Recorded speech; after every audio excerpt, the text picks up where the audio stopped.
What levels of cheapness have astonished you? My girlfriend invited me to her mother's birthday dinner, and tonight she revealed to me we would be dining on leftovers from her brother's rehearsal dinner a year ago. Maybe saving leftovers for work the next day, but a year later, what the duck? My mom had a boyfriend that would pull the stems off of cherries before purchasing them from the grocery store, because he felt they'd weigh less without the stems, and he'd get more for the money. He probably saved $1 over 10 years. You can't argue with savings. My grandmother, as she didn't own a computer, had to mail in all her bill payments. One month she didn't get her water bill, or it was delivered to someone else by accident. Whatever the cause, her next bill was for both that month and the previous month, and included a late fee that was less than the cost of a stamp. For the rest of her life she skipped the bill one month and then paid both the next, because she saved a few cents by using just one stamp instead of two. This was a woman who had somewhere around $1 million in the bank when she died. Whenever we all go out to eat as a group, my grandma's boyfriend, man-friend significant other, likes to get everyone's free lemon wedge that typically comes with their waters, squeeze them all into his, and then add a packet of sugar so that he doesn't have to pay for a lemonade. Last night this happened at a fair. The man at the front of the line for ice cream offered to pay for all the kids in the family behind him, because he was taking a while. He gave the booth $40 and said what was ever left over should go to the charity. The church was running the ice cream booth. The people with the kids' ice cream totaled $21, and they insisted for the change back. It wasn't even their money. When the lady refused, she asked for the manager. What the duck? My grandfather had a firmly held belief that any drink served in a restaurant should cost no more than 10 cents per glass. So if the restaurant charged $1.50 for a sweet tea with free refills, he would sit there until he drank at least 15 glasses. Nobody else could leave until he was done. When I delivered pizza, there was a guy who ordered from us 2-3 times a week, and the conversations would go like this. Customer, how much is that? Me, $18.35 total. Customer, okay. Tell the driver I'm paying with a $20 bill, and I want $1.65 back. Never tipped, never smiled, never said thank you. One Friday night his order was the last in a 5-6 order run, and the previous customers had taken all my coins and loose change. I ended up shorting him a dime and apologized. By the time I get back to the store, my boss is on the phone trying to calm him down because, to quote, I refuse to give him his change. My dad is a physics professor at a university, which if you know of this breed of humans, none of this might surprise you. He, I swear to all that is sacred, goes to the cafeteria on campus and makes a meal out of the free condiments, Mexican style chip salsa, chopped onion packets, crackers, etc. Then, he'll call me to brag about it. Another one he does. He found a store that sells expired food for a ridiculously low price. He said he spent $20 and now has microwavable popcorn for life. My dad never buys new tires. He buys used ones that the shop keeps when people replace them. He gets the tires for super cheap after negotiating them, like $15 to $20.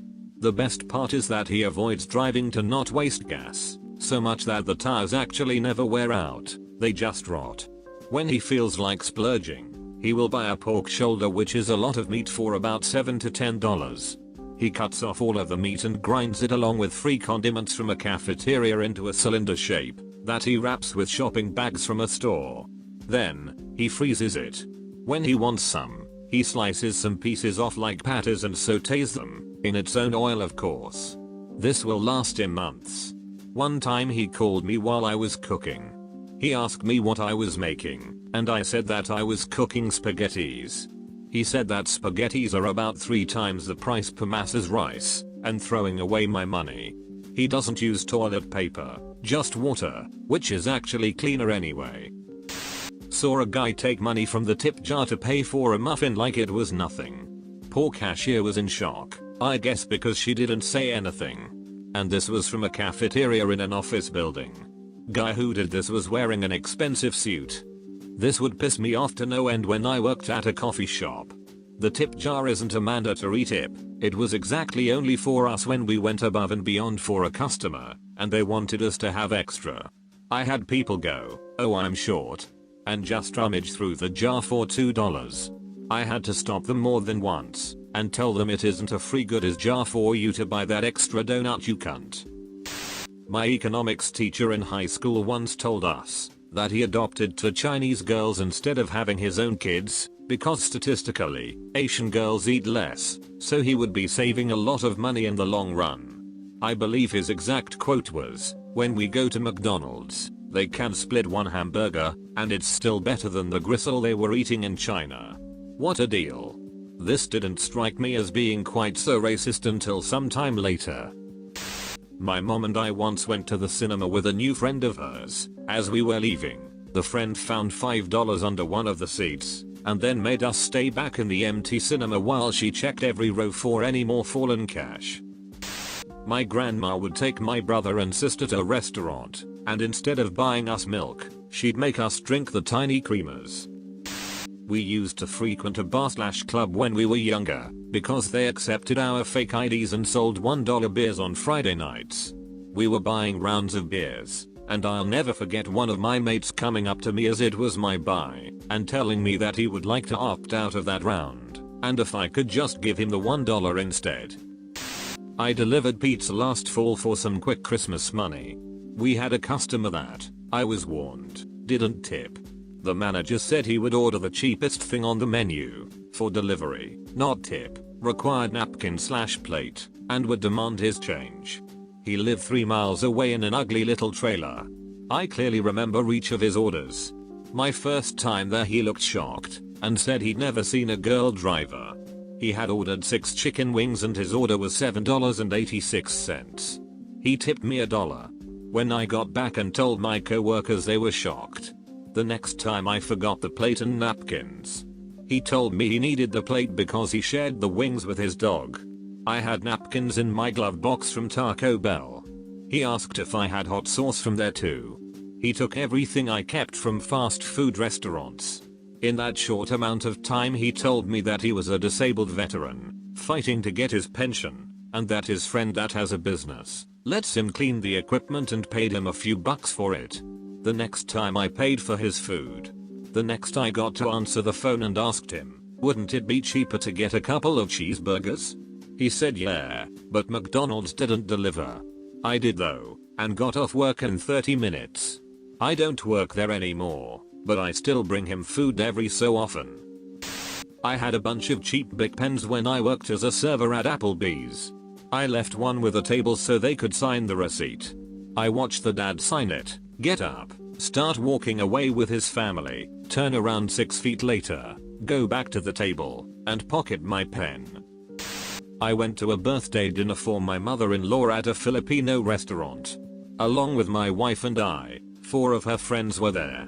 The friends ordered a mountain of food for the table. There were 7 of us there, but if there were a dozen, we couldn't have finished it all. This was a bit irritating right off the bat, because while I was happy to pitch in for her birthday dinner, I didn't want to pay 20% of a goddamn feast from Westeros. It would end up being over $200 worth of food. So then the check comes, and I pitch in my credit card, and 3 out of the 4 friends turn into statues, except the oldest gentleman, who offers something like 15 bucks. I grab the bill and divide it by 5, leaving out the dishes and drinks that my wife and I ordered for ourselves, and tally it up, saying what everyone owes. Crickets. I remind everyone that they were the ones who ordered this giant mound of food in the first place. Half of which is going to go to waste. To prevent awkwardness, my mother-in-law grabs the bill and runs off, leaving my credit card to go pay it. My wife prevents me from stopping her and causing a scene. I quietly lay into the 3 deadbeats at the table, for letting an elderly woman on a fixed income pay a $200 plus bill for her own birthday dinner. I lose it and call them ducking moochers, and whoa, suddenly there's that scene everyone was working so hard to prevent, with them screaming at me and me screaming back. The restaurant owners understandably intervene and toss all of us out. I go back in and apologize, and explain what happened. The restaurant, to their credit, knocked 40% off the bill out of nothing more than kindness. Solo grill in Las Vegas, y'all, and cancel the charge on my mother-in-law's card, and I picked up the rest, which was still quite a bit, but I felt a lot better about it. I was a bartender at a country club. Employees are allowed to take home any food left over from weddings. After a wedding full of drunken assholes throwing things, grabbing waitresses, and other crap, the mother of the bride marched into the kitchen demanding two things: that all leftovers be given to her right now, and that the 18% tip added onto the bill for us should be removed. After explaining that she had already paid enough for this wedding, and didn't want us getting anything else from her. This was after she had made sure that no tip jars would be out for us, because they would take care of us later. 1 year. My grandparents lived through the Depression. They waste nothing. Their freezer is a menagerie of ancient treasures. Last year we ate Thanksgiving at their house. My mom did all the cooking, but my grandma contributed a couple of desserts. One was a marshmallowy jello sort of thing with pistachios. When we got done eating, she proudly declared that it had been sitting in the freezer since 1996. She was afraid we'd find out and would waste it by not eating it. Weird thing is, it was still tasty as hell. TLDR, grandparents fed us 15-year-old pudding. A group of folks went out for dinner at a convention, and several people had leftovers. When we returned, one of the people who had not been able to get out to dinner was bummed, so one of the diners said, "Well, I have some leftovers, if you'd like them." Sure. Okay, my meal was $10, and there's about half of it left, so you owe me. No, I am not kidding. No, it was not me. My parents are both very cheap, but my dad is especially not generous. One summer day when I was maybe 13 years old, my dad finally agreed to take me to get my eyes examined. To his surprise, I did need glasses. He insisted I wouldn't. He reminded me that he had only agreed to get my eyes examined, not to actually buy me glasses. So if I wanted the glasses, I would need to have them be my birthday present. I really wanted to be able to read the board in school, so I agreed. My birthday is on Christmas, and I always got a combined gift. So now I had to wait 1.5 years to get my next present, and I knew it was my fault, because I chose the glasses. I understand that parents can't always pay for things, but there was something especially cheap about turning buying me glasses into an excuse to not need to get any presents a full 6 months later. I don't really talk to my dad anymore. I worked for a short time as a luxury travel agent, and agents get tons and tons of free stuff all the time.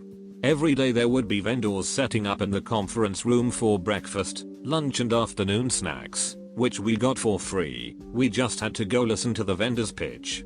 This would totally go to some of the old school agents' heads. The agents in the office next to mine were notoriously cheap, especially the 60-something-year-old boss.